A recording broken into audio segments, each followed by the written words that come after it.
Ako sa máte? Tým Doramita? Ste pripravení na ďalšie baječné zhrnutie? Ak áno, ste na správnom mieste, vitajte nám z Rezumen. Poďme na to rovno. Pozor, spoilery! Séria sa začína s Yeon-hee, obyčajným dievčaťom, ktoré má jednu malú chybičku.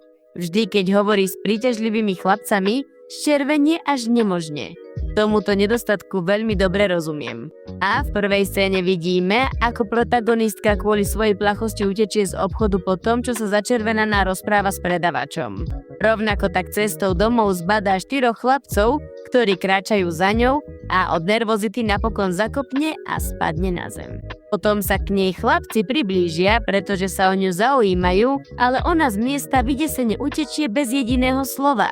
Keď príde domov, jej brat k nej pristúpi a povie jej, že do domu vedľa sa práve nasťahovali 4 dosť príťažliví chlapci a tak sa znova začervená a obaja sa začnú navzájom doberať.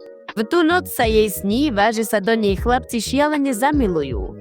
Ráno ju však jej matka zobudí údermi, aby vstala z postele a išla sa najesť. Kým raňajkujú, jej brat ju opäť začne doberať, až kým jej matka nepodá kópiu kľúča od ich domu, aby sa išla predstaviť a odovzdať ho svojim novým susedom. Nervózna z takejto úlohy si scénu nacvičuje vo svojej izbe a skúša si niekoľko outfitov, než odíde z domu. Keď však napokon zaklope na dvere, uvedomí si, že sú to obyčajní chlapci a sklamaná sa vráti domov, kde si začne spomínať na chlapca, ktorý sa jej páčil počas strednej školy a na svoj nevydarený pokus vyznať mu lásku kvôli nervozite. Neskôr začne v televízii pozerať program svojej obľúbenej hudobnej skupiny s názvom EXO. Vtedy sa jej brat, ktorý pozoruje nových susedov cez okno, čuduje, že Yeon-hee považuje mladíkov, ktorých vidí, za škaredých. A tak sa potom, čo ju znovu podpichne, začnú hádať. V tej chvíli sa objaví ich matka a prinúti svoju dcéru, aby susedom zaniesla rôzne sladkosti ako uvítací darček. Pani, prestaňte už toľko naliehať. Yeon-hee, ktorá si myslí, že noví susedia sú tí istí mladíci, ktorým predtým odovzdala kľúč, ide neochotne do domu susedov a keď vidí, že vo vnútri nikto nie je, začne jesť čas sladkosti a dokonca si vezme trochu vody z ich chladničky. V tej chvíli ju prekvapia 4 mladíci a ona, zablokovaná nervozitou, vypľuje všetku vodu na jedného z nich menom Kan. Teď potom sa ukáže scéna z predchádzajúceho dňa, v ktorej 4 mladíci, ktorí sú v skutočnosti slávnou hudobnou skupinou EXO, vstúpia do svojho nového domu a preskúmavajú ho, pretože sa tam nasťahovali, aby spolu bývali a oslávili sviatky. Po návrate do prítomnosti Chan spolu so svojimi priateľmi udivene sleduje, ako Yeon-hee potom, čo sa stalo, utečie bez jediného slova a keď príde domov, začne neveriacky hľadať fotografie EXO vo svojom telefóne, aby sa uistila, že tí 4 mladíci, ktorých videla, sú naozaj oni. Takto zavolá svojej kamarátke a nadšene jej povie, že chlapci z EXO sú jej noví susedia, ale ona jej neverí a príde k nej domov, aby si to overila.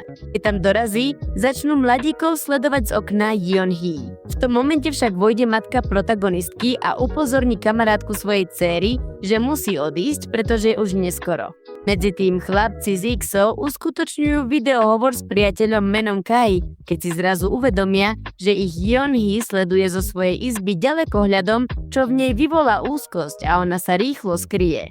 Na druhý deň matka Yeon-hee zobudí svoju dcéru a vyzve ju, aby neskôr prišla do jej kancelárie, kde ju po príchode prinúti pracovať upratovaním domu ich nových susedov. Keď to povie svojej kamarátke, tá ju presvedčí, že je to skvelá príležitosť priblížiť sa chlapcom z EXO a poradí jej, aby si so sebou vzala predmety skupiny, aby si všimli, že je ich fanúšička. Neskôr Sehun, jeden z chlapcov zo skupiny, stretne v štvrti brata Yeon-hee a opýta sa ho, kde môže nájsť kaviareň.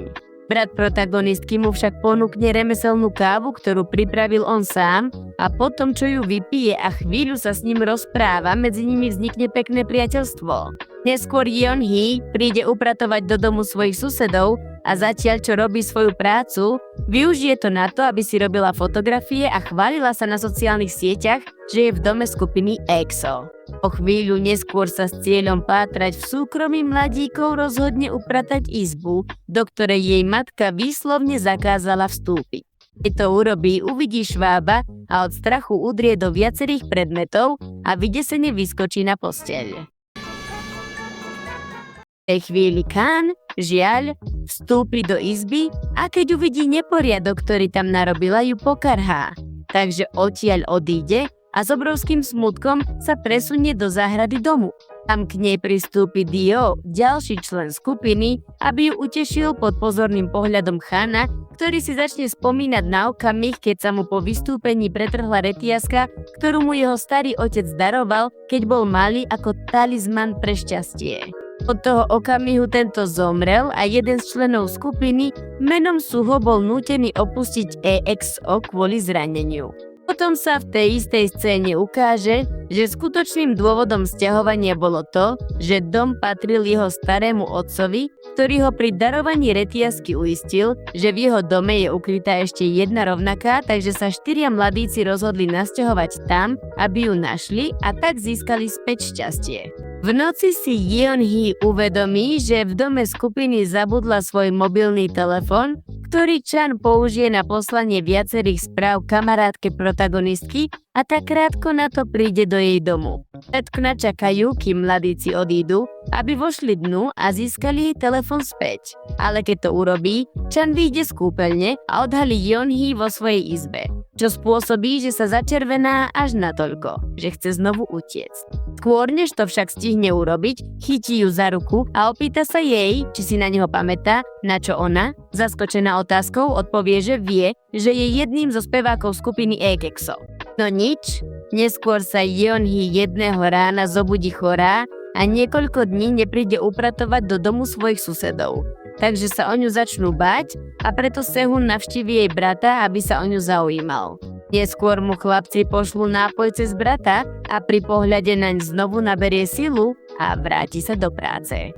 Tam k nej Chan pristúpi, aby sa s ňou porozprával, ale ona sa nahnevá, pretože ani len nevie, ako sa volá, a tak jej neskôr napíše správu do telefónu, aby si s ňou dohodol rozhovor a chlapci ju tak mohli lepšie spoznať. Tá správa vyvolá v Yeon-hee nervozitu a tak potom, čo požiada o radu svojho brata, príde na rozhovor s prilbou na hlave, ktorú si vzala ako talizman šťastia, aby sa cítila istejšie. Tam sa jej napriek smiechu niektorých chlapcov podarí predstaviť správne a bez nervozity.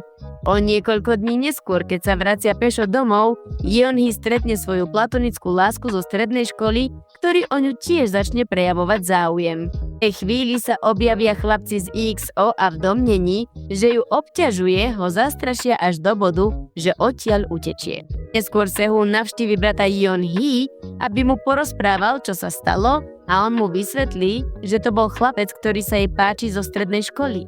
Keď sa to Chan dozvie, poháňaný žiarlivosťou ju začne podpichovať a nalieha na ňu, aby prišla upratovať ich dom skôr než zvyčajne. Tam jej začne dávať viac práce, než je treba, a keď sa Yeon-hee vráti domov, začne sa so svojou kamarátkou rozprávať o chlapcovi zo strednej školy.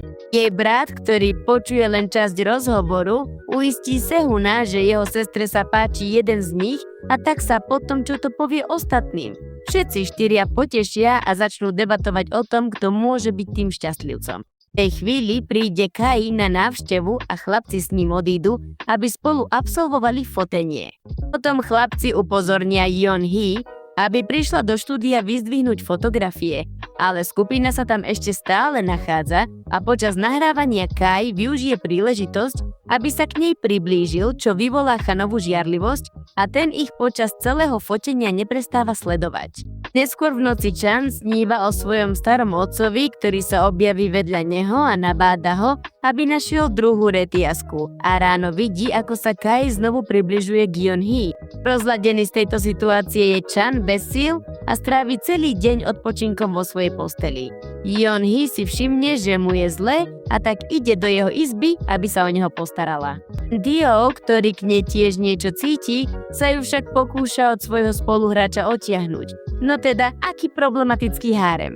Po niekoľkých dňoch sa Kai napokon rozlúči s Yeon-hee a uistí Chana, že keďže si uvedomuje, že on aj Dio o ňu majú záujem, odchádza, aby im neprekážal. To je ale gentleman.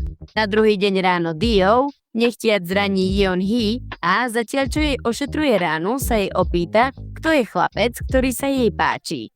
Protagonistka sa však zablokuje a odíde bez akejkoľvek odpovede. Medzi tým Kan nostalgicky pozoruje fotografiu svojho starého otca a začne si spomínať na chvíle zo svojho detstva. V tej scéne sa ukáže, že Yeon-hee bývala jeho najlepšou kamarátkou, keď boli obaja malí. S veľkým sklamaním sa snaží zmieriť s tým, že ho Yeon-hee ešte ani nespoznala. Na druhý deň Chan vynadá Yeon-hee za to, že neupratala poriadne a využije situáciu na to, aby jej povedal, že od detstva mal alergiu na prach s cieľom osviežiť jej pamäť.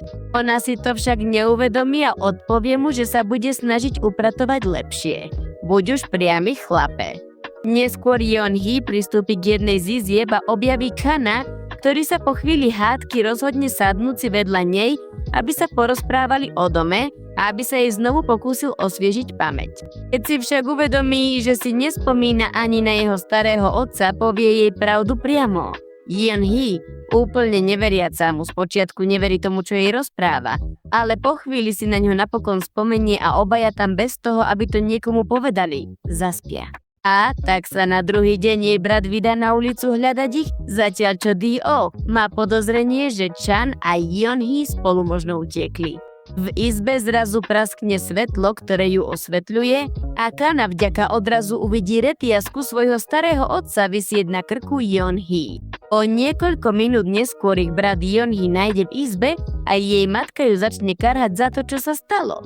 O chvíľu neskôr Yeon-hee všetko porozpráva Dio, že Chan bol jej kamarát z detstva, čo v ňom vyvolá žiarlivosť a potom uskutoční videohovor s chlapcom zo svojej strednej školy. Avšak objaví sa Chan a potom, čo mu vezme telefón, ho varuje, aby jej už nevolal a uisťuje ho, že Yeon-hee je u svojho priateľa doma. Aký majetnícky a toxický. Nebuďte taký doramitas. A ako sa patrí, nahnevaná Yeon-hee žiada od Chana vysvetlenie, pričom on ju uisťuje, že jej prvou láskou je on a nie ten chlapec zo strednej školy. Neskôr chlapci dostanú správu od lekára, ktorá im potvrdí, že Suho sa konečne zotavil. A tak ho potom, čo ho idú navštíviť, on uistí, že trénuje, aby mohol opäť vystupovať spolu s nimi. O niekoľko dní neskôr je Yeon-hee v parku a čaká na Chana, aby sa s ním stretla, ale on na stretnutie nepríde, pretože je s niekoľkými priateľmi. V tej chvíli sa objaví Dio a nabádajú, aby sa s ním vrátila domov, aby nebola sama. Yeon-hee však trvá na tom, že na ňo počká a on si uvedomí, že u nej nemá žiadnu šancu a tak sa rozhodne zostať jednoducho len priateľom a upozorniť Chana, že na ňo čaká. Aké dobre, že je taký rozumný.